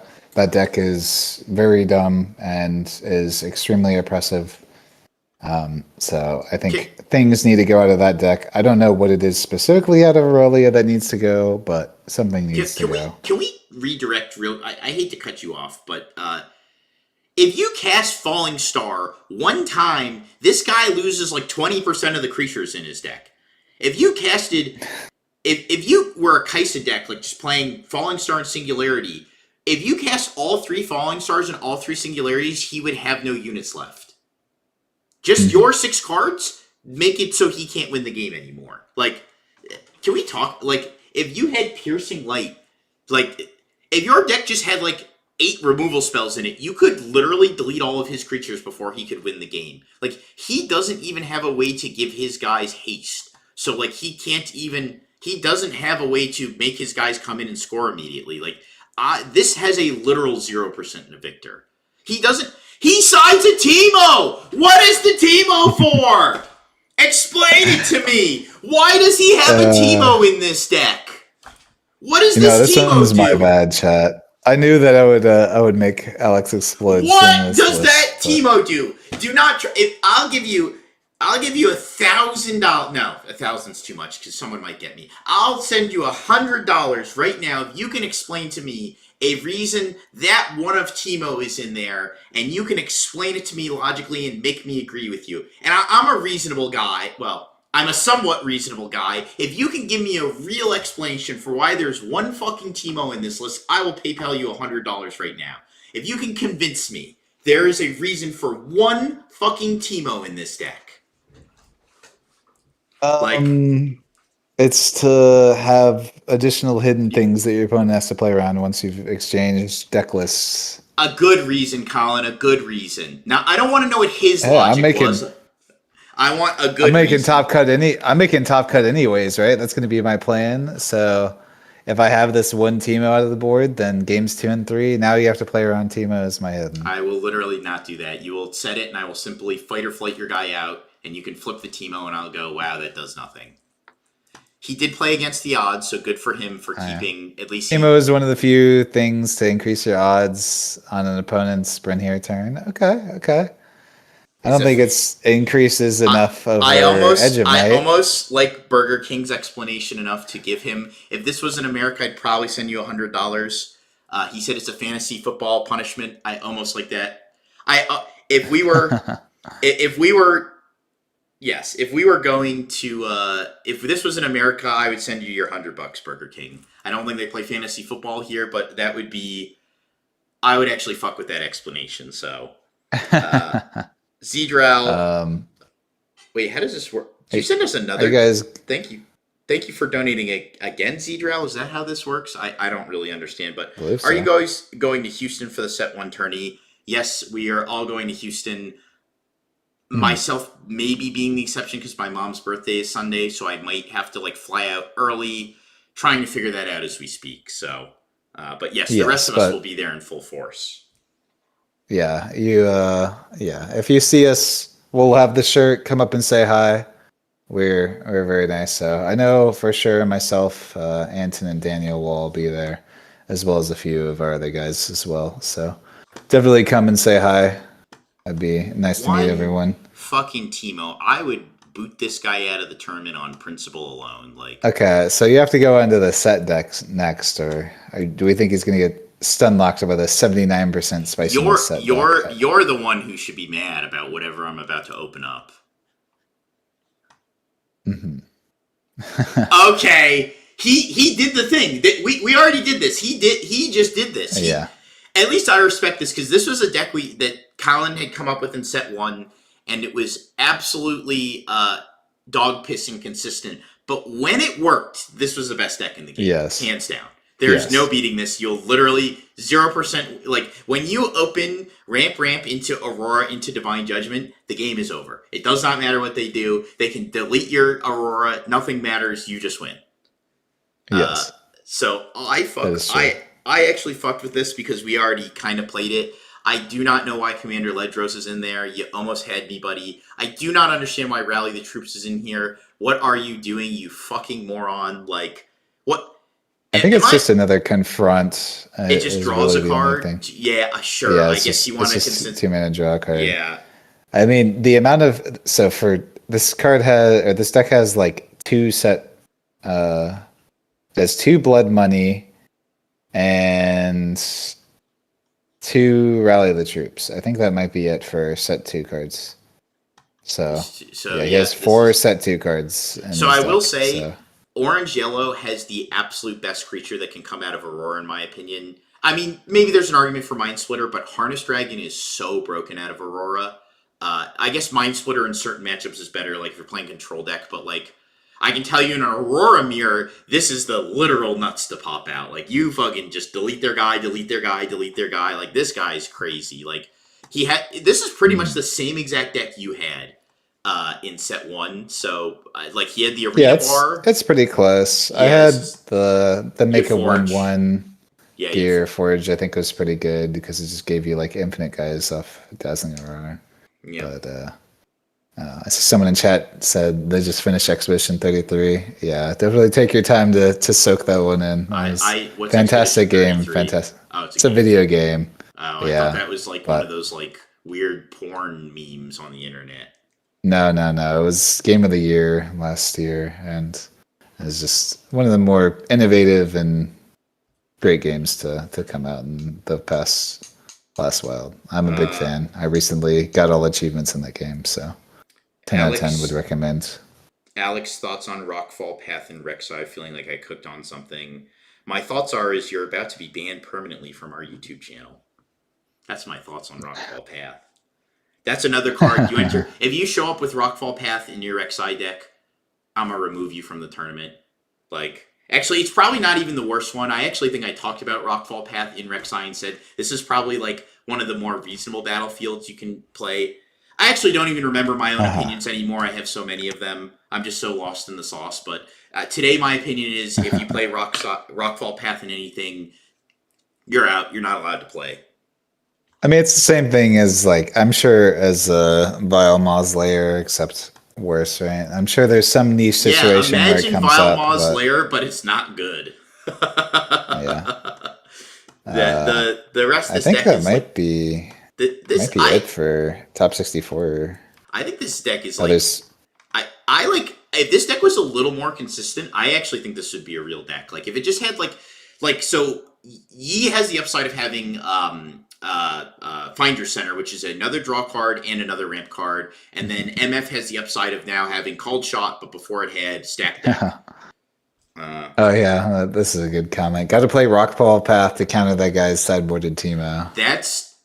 Does that work? Does that work like that? Yes, you cannot play the Teemo if it's hidden to a Rockfall Path. Yes, you cannot play. What happens? It just like can't flip. What happens if I just can't flip it? Yeah. Oh, you just can't flip it. That can't. You just. Is that how it works in the? Okay, I'm gonna double check on that. I feel like it should go to that fake RFG zone or something, but. Okay, no, that's just what hidden are. You still have to play them to the zone. All right, we got a little bit of time left here. MF, it's going to be Aurora. Is it an Aurora deck? Yep, it's... On this take, which designer thus far has shown to be better, Swoo or Riftbound? Unfortunately, Swoo by a large variety. Swoo's problem is the function of the company and how they are able to fix and change things. Swoo's actually a really well-designed game, much better than this. Like, Swoo's cards are actually... Like, I really, like, outside of a few mistakes like Django and Boba, or like DJ, I actually think Star Wars Unlimited is one of the best designed card games I've ever played. It's just the company does such a bad job at making changes because they're strangle-held by their parent company, Lucasfilm. Every and all changes they make need to get approved by Lucasfilm, which takes 6 months. 6 months. A corporate board has to look at it. Kathleen Kennedy has to personally fly her helicopter to approve even the slightest card text errata. God forbid some intern puts a space in between words on a card and they have to errata that. That's a year process. So, but Star Wars Unlimited is way better designed than this game. To be honest, I'd rather take where Riftbound's out, to be honest, because SWU is a game with no future because of that specific thing, whereas this game still is one that I believe has a future because Yes. like it has issues for sure. It has a lot of issues, but those issues are fixable, and Riot, I think, based on their history, is willing to take the time to fix them. So but yes, to answer your question, I think SWU is a better design game. I think the card design is better in that game. But I think there's too much red tape for that game to ever reach its truest potential. Someone said to me this weekend, the destiny of SWU is to die in 2 years and be sold to Magic to become their next Universes Beyond and or Secret Lair. So, and that's probably true, unfortunately. Yes, but this game I think has some longevity for sure. So we just gotta get through this, get some new designers, and we'll be all right. This is an Aurora deck with 6 creatures, so that's something. He is triple asteroid, so like I guess what he tries to do is like if you kill these 5 creatures, he will haste the misfortune out, put the last rates on a cap conquer, and get one back. But then if you kill like both of those creatures in the same, this seems ludicrous. This is like. There's none in the side either. I mean, this is like, what's even the point of playing Aurora? You could just literally play all these creatures, like just draw these creatures and play them. Like, what do you're paying the cost for the last rates? It's about the cost. You recycle them back in with the cost, Alex. It's not about casting them. What's up? You pay the equip cost of last. Can you equip this on your opponent's guys? Because if you lose all your creatures, there's nothing to equip it to, right? Yeah, so if you lose all your guys, then but like, how are we going to lose all 6 guys? Well, that's what I was just saying though. It's like can you equip to your opponent's guys? Is that a thing? No, I don't think so. Can I pay the cost of the equipping without a guy? I don't think so, but I don't know. Yeah, because if that's the case, then this guy was cooking. This was actually pretty. I probably no, but it doesn't matter. If I have one guy and they killed 4 of my guys, then great. Or they killed 2 of my guys. I equip. I put two guys back into my deck. I conquer. I play the 3rd one. Sure. And then I guess I'm back to having 4 units around again. Sure. I guess you just have to hope. My big thing is I don't know if Dead Bloom is like really the unit. Obviously, we want Mind Splitters, so maybe the whole point is to just get as many Mind Splitters as possible. I would have 3 Dead Bloom because this one's. You could do 3 Dead Bloom, 3 Mind Splitters, and call it a day. I like Butthole Dragon too. But you don't need that if nobody is playing like Kaisa, like even Kaisa, not even Kaisa. If nobody's playing another Aurora deck, you actually don't really need Butthole Dragon. You can just win with this probably. Yeah. Maybe this is enough to win. So. I like it. It's not what I would have my Aurora deck, MF Aurora deck be.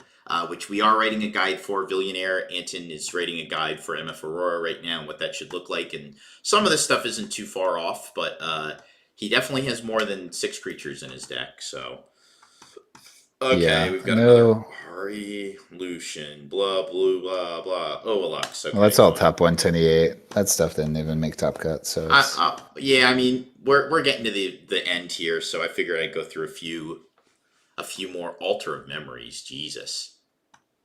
Brother, you don't even have enough units to like. You have 1, 4. Dude, you have like 10 units in your deck. Like what?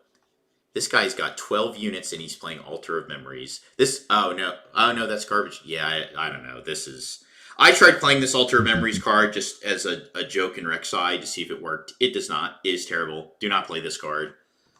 I don't even know what he's trying to stack on top of his deck. Like I could understand if he's like trying to stack the card that lets him play Time Warp sooner. This just looks... It was close to having that card matter at one point, but it doesn't actually work with Baited Hook, so unfortunately.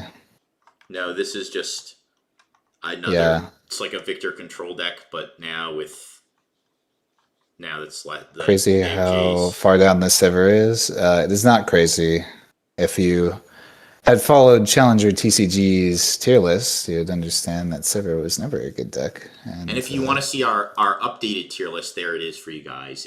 We've got play this, do not play this. That's the tier list. There's only 2 tiers. So that's our updated tier list for you. These are in no particular order, by the way. Although I guess Aurelia and Kaiser are at the top, but we assure you, Volibear is not the 4th. Don't play this.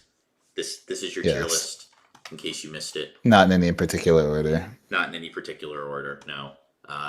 But yes, this is just a Lux control deck with the Jace combo. I like Garbage Grabber. I've seen more decks playing that. I actually think that's quite good in these decks, but yeah, I probably would try that in Victor too. I think that's a solid card in these types of decks. But again, yeah, I like it as a one of. Yep, it's a great one of. It's just like you see it and it just turns your draw engine on. You don't need like multiples. Just like it's fine, it's acceptable. It's something you can like. This one of Chemtech Task for the. I hate this this J shit in these like control decks is just not it. Like I hate that they're playing all these one ofs like for just. It's just gonna. I'm not looking at this anymore. It's gonna piss me off. And then we've got all the. I'll do like 1 or 2 more Shaft decks. How far down was Sivir? I guess we'll look at the Sivir. Where is Sivir?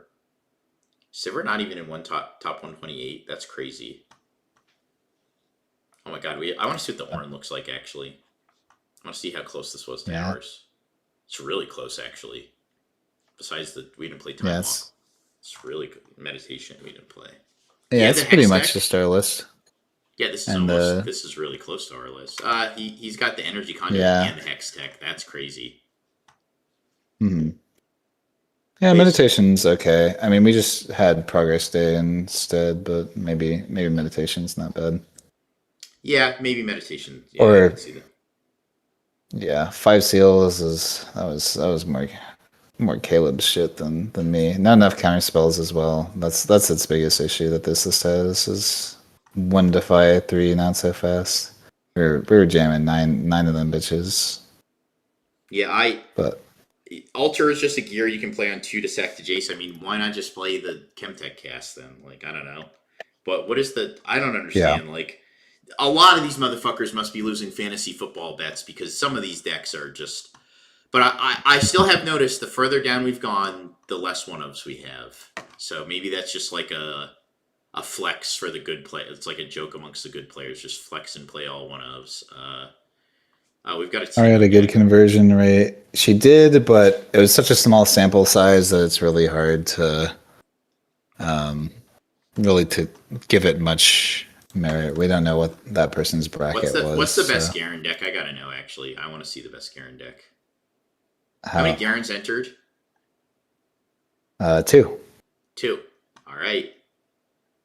Is there a way to find it, I wonder?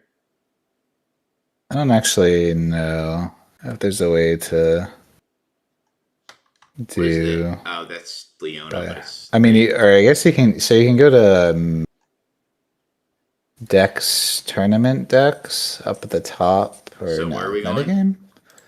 So at the top, go metagame, and then Spirit Forge metagame, all the way at the top. Metagame. There's like the drop, and then do Spirit Forge meta, and then you can find Garen, and then it should be here. Yeah, here we go. So the second one there's one that got top 256, and then one that got top. All right, let's see. Yeah, it's just the second one. Yeah, there you go. Wow, it wasn't an Aurora deck. I'll give it to him. This is. Oh shit! Yeah. Oh, he's got the dog. He's got the wiener dog. Oh, he's got the dog. Yeah, this guy wins. Yeah, I mean this is like this is peak. This is a deck, I guess. I'm not sure what it does, but it is a deck. It's got flurry of blades. I don't think I'd ever see this card get Cannon Barrage. Only one Karina Veraza. Yeah, that's the only one. I would have assumed that was. Does that not even work? Oh, it's when he conquers. That is literally besides his chosen champ. This guy was cooking. He's the smartest guy in the tournament. He played one of in all of everywhere. He did not see. He understood the mission. This is why he got the best Garen, because he understood if he's gonna play a Garen deck, he wasn't gonna fuck around. He was gonna play a real fucking deck.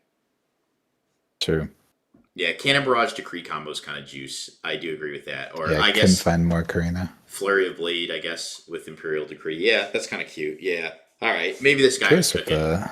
Maybe this Garen is broken. Let's see. What's the best of Jinx? This is just like a traditional Jinx. I was assuming it would be Yeah, Draven deck. Yes. a Draven deck, but it's not. That was Yeah, that is a cute combo that I didn't think of, so I'll give that to him. Like, if only this color combination could use that more, but yeah. I just wanted to see what the Garen was. I have no interest in any of these other nonsensical. Yeah, I mean that's the best of Jinx that I would recommend. It's not what ended up being played for the event, but there's one that top 512 that was on the Miracle deck, but yeah, I guess he only made top 512, so didn't even get a positive record, I'm afraid. So I think that's going to be it for tonight. We've pretty much hit the end, and I don't feel like going through every. Actually, wait. There's one more deck I'm going to go over. The best of Rex. What's? Sure. I think that one made top 120. Was it just top 128? Season 2 Regional Open Fuzhou. Yep. It didn't top. I know that. I see. Well, he's got the one Sun Disc, one of Vi. Okay. He did not play Forge of the Future. I already like this guy better than the last guy that did well. Played an extra Rek'Sai. All right, it's nothing too crazy. He didn't come up with one Piercing Blade as a troll. That should be 3. Yeah. I mean, if he's not on Phoenix, then. Oh, he's not playing. No, he's playing Phoenix. Yeah, he's got Phoenix. I was gonna say you can't play. Yeah, this deck. This is not a deck without Phoenix. Like, you can play the Swarm version, but even the Swarm version should probably still play Phoenix. He did play Hextech Ray, which is a card I have not really experimented with, but I don't think I would play it. The rest of this is pretty, like, there's nothing too crazy. He's got a few. What do you think about his battlefields, Alex? These people are fucking trolling. Like, why? What are you gonna? Are they gonna get dead bloomed? Like, these people are fucking trolling. Yeah, afraid of dead bloom, I guess. Yeah. What are they going to sneaky deckhand that side? Like, get the fuck out of here. Okay, I've seen enough. This guy's removed. I would delete him from the. He would lose his record. Oh wow, he was close. He was like tiebreakers away from making it 66th. God, I'd almost feel bad for this guy if he wasn't playing Rockfall Path. Yeah, maybe without the Rockfall Path, he would have won an extra game and. Yep, he would have been in there. He was tiebreaker 2. His tiebreaker 1 would have been good enough, but well, that's the way the cookie crumbles. But anyways, guys, we're gonna get out of here. Thank you for joining us. We will be back. Yep. I think we're coming back Wednesday at some point to talk about a topic that I have not yet discerned or figured out. Decided. So, I don't know. Worst case, we'll just end up chatting with chat. Yeah, we'll end up screaming at each other. You can hear me rant about crackheads and chess clocks and all the fun stuff. So, yeah, Draven Guide will be coming out, I'm assuming at this point, sometime tomorrow. So, for all those looking out for it, we'll have a video and guide dropping for Draven. And, check the Metafy for that. Yep. So long, till next time, fellas.